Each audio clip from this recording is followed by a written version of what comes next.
नमस्कार दोस्तों। आज हम इस लेक्चर में पीएमएसएसटी योजना नाम की जो एग्ज़ाम आती है उसमें आने वाले क्वेश्चंस के बारे में डिस्कशन करने वाले हैं। सबसे पहली बात, इस एग्ज़ाम में एक सब्जेक्ट आता है जिसको हम जनरल नॉलेज नाम से जानते हैं। तो यहाँ पर हम जनरल नॉलेज के जो कोई 20 अंक के प्रश्न यहाँ पर पूछे जाते हैं, उस हिसाब से जो संभाव्य प्रश्न होंगे उनकी यहाँ पर हम तैयारी करेंगे। चलो अब हम शुरुआत करते हैं हमारे आज के सेशन के लिए। हमारा आज का जनरल साइंस का यानी कि पहला क्वेश्चन यहाँ पर आपके सामने दिया गया है। पहला क्वेश्चन आपके यहाँ पर दिया गया है, भगवान गौतम बुद्ध जिनको ज्ञान प्राप्ति हुई थी वो ज्ञान प्राप्ति किस जगह पर हुई थी? तो बच्चों, भगवान बुद्ध की ज्ञान प्राप्ति जिस जगह पर हुई थी उस जगह को हम बोध गया नाम से जानते हैं। हम बोध गया नाम से हम उसको जानते हैं। ठीक है, अगला प्रश्न आपके आगे आया है, आर्य समाज की स्थापना किसने की थी? आर्य समाज की स्थापना किसने की थी? तो इसका जवाब, सही जवाब है, आर्य समाज की स्थापना स्वामी दयानंद सरस्वती जी ने की थी। आर्य समाज की स्थापना स्वामी दयानंद सरस्वती ने यहाँ पर की थी। अगला प्रश्न आपके आगे आया है, पंजाबी भाषा की लिपि कौन सी है? हम जानते हैं हमारा पूरा भारत देश, भारतवर्ष, उसमें 28 राज्य है। कितने राज्य है? 28 राज्य है। तो उन 28 राज्य में से एक राज्य आता है पंजाब। क्या आता है? पंजाब। मान के चलो, जब हम पूरे तरीके से स्वतंत्र हुए थे तो पंजाब और हरियाणा, ये दोनों जो अलग अलग स्टेट है वो एक ही थे। बाद में उनको डिवाइड करके दो अलग अलग स्टेट बना दिए गए हैं। तो उस पंजाब में जो कोई पंजाबी लैंग्वेज बोली जाती है, पंजाबी भाषा बोली जाती है, उसकी लिपि कौन सी है? ऐसा यहाँ पर हमें प्रश्न पूछा गया है, तो हम उसको बोलेंगे वह लिपि गुरुमुखी नाम की लिपि थी। कौन सी लिपि थी? गुरुमुखी नाम की लिपि थी। ठीक है, आगे आने वाला चौथा प्रश्न है, भारत की मुख्य भूमि का दक्षिणतम किनारा कौन सा है? अब यहाँ पर देखो बच्चों, उन्होंने क्या पूछा है? भारत की मुख्य भूमि। अगर हम मान के चले, अगर हम यहाँ पर मान के चले तो अगर ये हमारा भारत का कुछ हिस्सा है, मैंने क्या निकाला है? मैंने भारत का दक्षिण छोर निकाला है। क्या निकाला है? दक्षिण छोर निकाला है। तो उस दक्षिण छोर का हमें क्या बोला है? दक्षिणतम किनारा बोला है। सही है। तो इस दक्षिणतम किनारे में यहाँ पर हमें पता है वे ऑफ बंगाल है, यहाँ पर अरेबियन सी है और यहाँ पर हिंद महासागर है। क्या है? हिंद महासागर।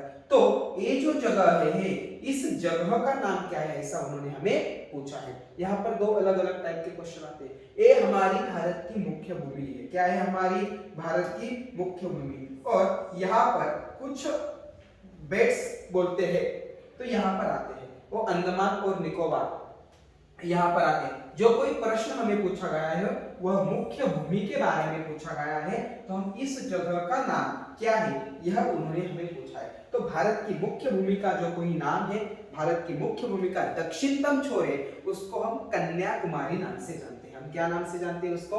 कन्याकुमारी नाम से जानते हैं। अगला प्रश्न आपके सामने आया है, प्रश्न क्रमांक 5 है, भारत में सबसे पहले सूर्य किस राज्य में निकलता है? हमें यह बात पता है, सूरज जो भी कोई है वो एक ही जगह पर स्थित है और हमारी पृथ्वी यानी धरती माता उसको क्या करती है?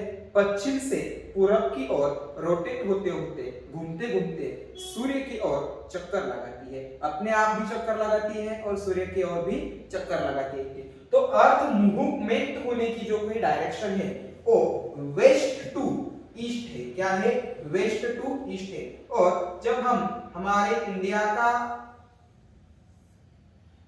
नक्शा देखेंगे तो हमारे ईस्ट में इस जगह पर कौन सा स्टेट आता है? जो स्टेट आता होगा वह सूर्य उस स्टेट में सबसे पहले निकलता होगा। तो इस प्रश्न का हम जवाब लिखेंगे, भारत में सबसे पहले किस राज्य में सूर्य का उदय होता है? तो उसका नाम लिखेंगे अरुणाचल प्रदेश। इस राज्य में क्या होता है? सूर्योदय यहाँ पर होता है। चलो अगले कुछ क्वेश्चंस हम यहाँ पर पढ़ेंगे। उससे पहले अगर मेरा लाइव सेशन आपको अच्छा लगता है तो उसको ज्यादा से ज्यादा शेयर कर दो, लाइक कर दो, कमेंट कर दो और आने वाले वीडियोस के लिए मेरे YouTube चैनल पर हमेशा बने रहिए। अगला प्रश्न हम यहाँ पर देखेंगे। अगला प्रश्न है इंसुलिन का प्रयोग किस बीमारी के उपचार में किया जाता है? क्या प्रश्न है? इंसुलिन का प्रयोग किस बीमारी के उपचार में किया जाता है? तो उसका सही जवाब है मधुमेह। उसका सही जवाब क्या है? मधुमेह। हम इसको डायबिटीज नाम से भी जानते हैं। क्या बोलते हैं? डायबिटीज नाम से भी जानते हैं। अगर हम पूरे विश्व का अगर रिकॉर्ड देखें मेडिकल सिस्टम में, तो अब सबसे ज्यादा आने वाली बीमारी कौन सी है? तो उसका जवाब भी आता है अब मधुमेह ही है। हर छोटे से बड़े आदमी तक यह मधुमेह का जो कोई बीमारी है वह अब आने लगी है। चलो अगला प्रश्न हम यहाँ पर देखेंगे। बिहू किस राज्य का प्रसिद्ध त्योहार है? बिहू किस राज्य का प्रसिद्ध त्योहार है? तो जवाब आएगा आसाम राज्य का बिहू प्रसिद्ध त्योहार है। बच्चों इस प्रश्न के लिए हमें क्या करना चाहिए? हमारे जो कई 28 राज्य है उन 28 राज्यों के नाम यहाँ पर हमें लिख लेने चाहिए। उसके आगे उस राज्य की जो कोई कैपिटल है वो कैपिटल यहाँ पर हमें लिखनी चाहिए और उसके आगे उस राज्य में जो कोई प्रसिद्ध त्योहार होगा या फिर जो उस राज्य में कोई प्रसिद्ध जो कोई संगीत होगा उसको भी हमें यहाँ पर एक चार्ट में लिख के लेना चाहिए। उसको हमें यहाँ पर ठीक से पढ़ना चाहिए ताकि आने वाली जो कोई एग्जाम होगी उसमें इस टाइप का अगर कोई क्वेश्चन आता है, प्रश्न हमें पूछा जाता है तो हम उसका जवाब सही तरीके से, सही ढंग से दे सकेंगे। चलो अगला प्रश्न की तरफ चलते हैं। कौन सा विटामिन आंवले में प्रचुर मात्रा में मिलता है? प्रचुर मात्रा में मिलता है मतलब अच्छी खासी क्वांटिटी में वहां पर प्रेजेंट होता है। तो विटामिन सी उस आंवला में प्रचुर मात्रा में पाया जाता है। सही है। जो भी कोई खट्टी चीजें होगी, खट्टे फल होंगे उसमें विटामिन सी प्रचुर मात्रा में पाया जाता है। वो संतरी हो गई या फिर लेमन हो गया या फिर आंवला हो गया, उसमें विटामिन सी पाया जाता है। अगला प्रश्न है भारत का प्रथम गवर्नर जनरल कौन था? भारत का प्रथम गवर्नर जनरल कौन था?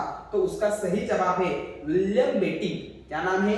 William Bentinck. यह भारत का प्रथम गवर्नर जनरल था। अगला प्रश्न है कागज का आविष्कार किस देश में हुआ था?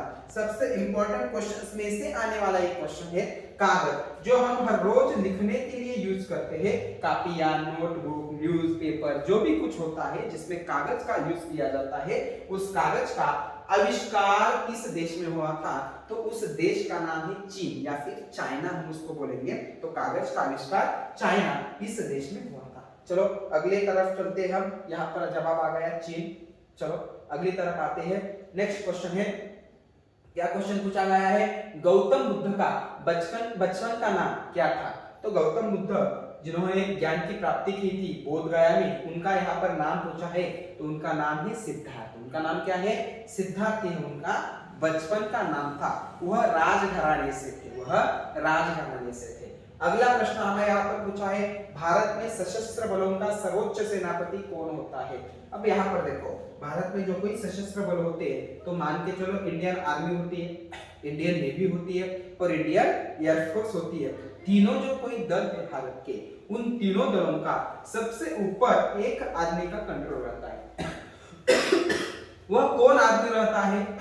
तो वह भारत के राष्ट्रपति रहते हैं। वह कौन रहते हैं? भारत के राष्ट्रपति रहते हैं और उनको तीनों सेना दलों का, सशस्त्र सेना दलों का सेनापति नाम से बुलाते हैं या फिर पुकारते हैं। तो इस प्रश्न का सही जवाब है भारत में सशस्त्र बलों का सर्वोच्च सेनापति कौन होता है? तो भारत के उस वक्त के जो भी कोई राष्ट्रपति होंगे वह यहाँ पर सेनापति की जो कोई पद है उसको यहाँ पर स्वीकारेंगे।